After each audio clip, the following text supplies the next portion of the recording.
Hey, Dr. Judy here. We've been talking about working through joint mobility and safe ranges of motion and how to activate and stabilize, but also different mobility types, right? There's all different kinds of mobility types, whether you're hyper, hypomobile, or some combination thereof. And I'm really excited for my upcoming workshop, Mobility Dynamics, where we're actually going to talk a lot about different tissue types and how activating in certain ways through range of motion can help stabilize that.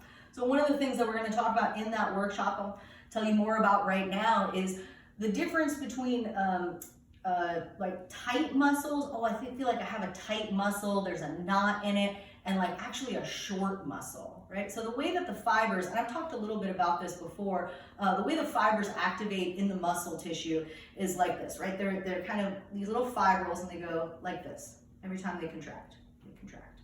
And if you are lifting a lot of weight, right, or if you're sitting in a certain position, like shoulders rolled in at a computer all day long, these muscles will get shorter and shorter and shorter. And then they're so tight and short that they're actually weak.